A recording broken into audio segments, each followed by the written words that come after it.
Welcome back, everyone. Now let's talk about the big debate yesterday. We have Javier Palomarez with us here, a former Obama campaign advisor and now founder and CEO of the U.S. Hispanic Business Council. Welcome. Thank you for having me. Yeah, no, we've spoken many times. It's great to have you in the studio with Absolutely. us, Javier. Thanks for having me. I yeah, appreciate it very much. You sit down, watch the 90 minutes. What was your impression? Who won and why? You know, I'd have to say, if I'm honest, that at the end of the day, I think Kamala Harris won this one. You know, I think she showed a great amount of composure. She appeared presidential.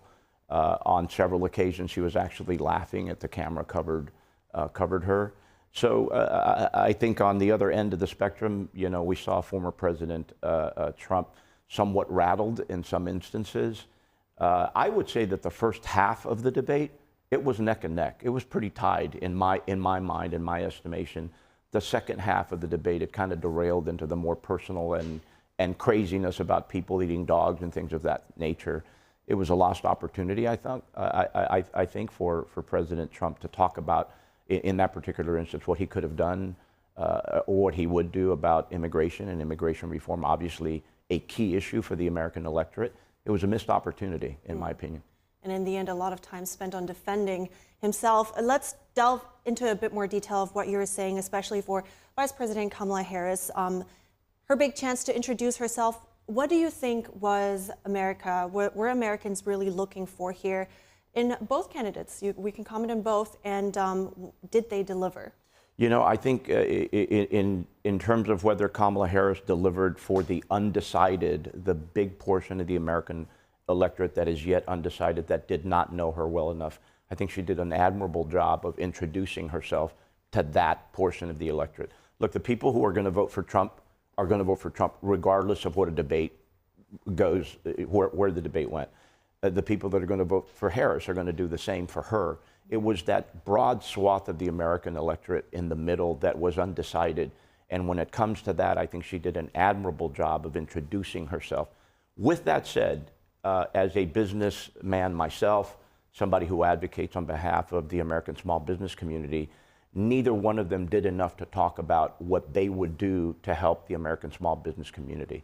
And I think in both instances, it was a lost opportunity to deal specifically with how they will help the American economy and the American small business community.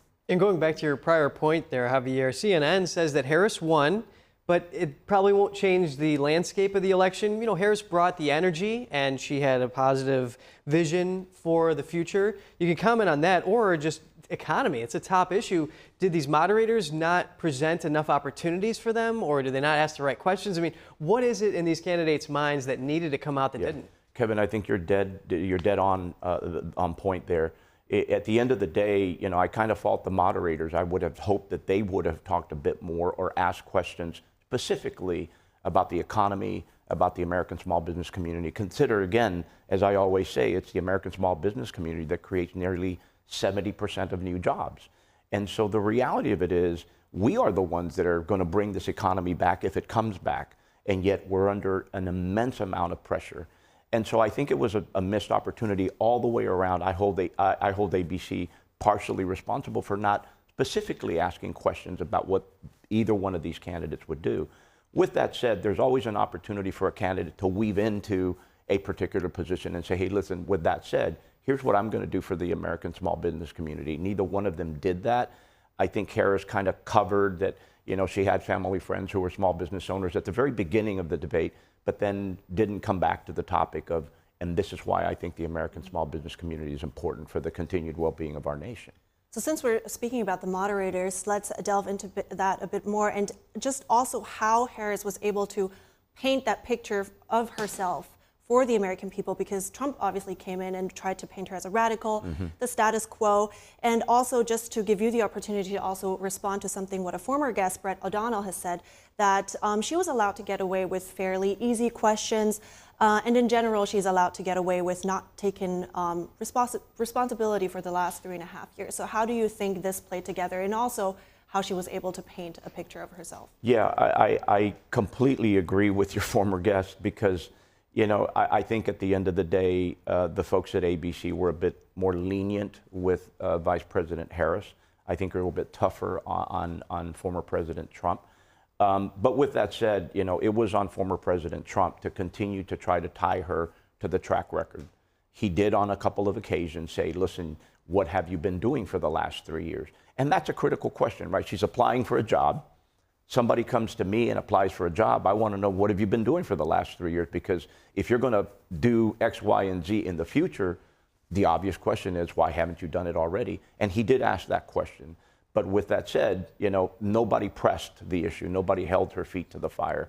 That remains, I think, a question in the eyes of the people, certainly the 7 business owners that were with me watching the debate.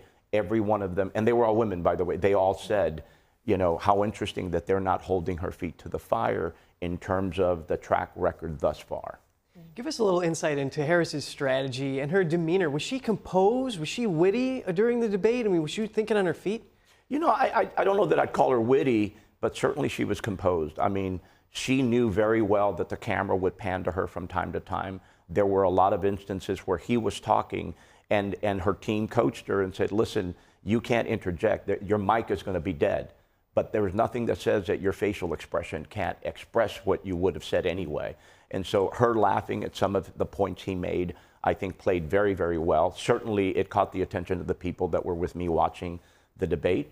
I think she did an admirable job of, while the mic is dead, I'm still going to relay to the American people what I think about this guy and what I think about the response he just gave. So let's also talk about Trump here. Well, he says publicly it was one of his best debates, performances, but obviously not everyone agrees here.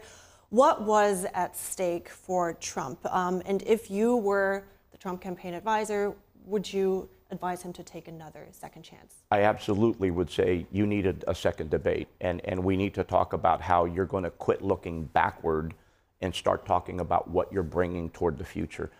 In the case of the Harris campaign, they did an amazing job of continually coming back to, this is what we will do for the American people going forward.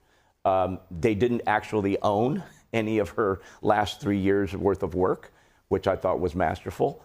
And continually came back to this notion of, I'm here for the American people, here's what I'm going to do for the future.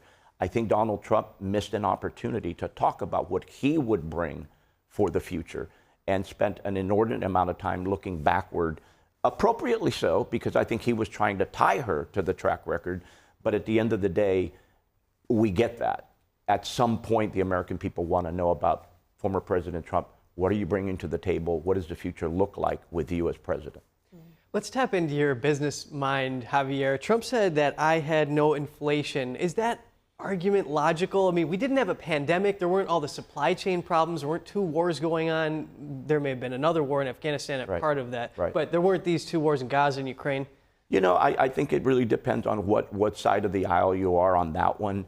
There are several things that President Trump did that I myself at the time, being a known Democrat, had to frankly come in front of the media and say, listen, particularly the tax cut, this is good for the American economy. This is good for the American small business community. So there were several things that Donald Trump did, in all honesty, that were good for the American economy. There's no question about that.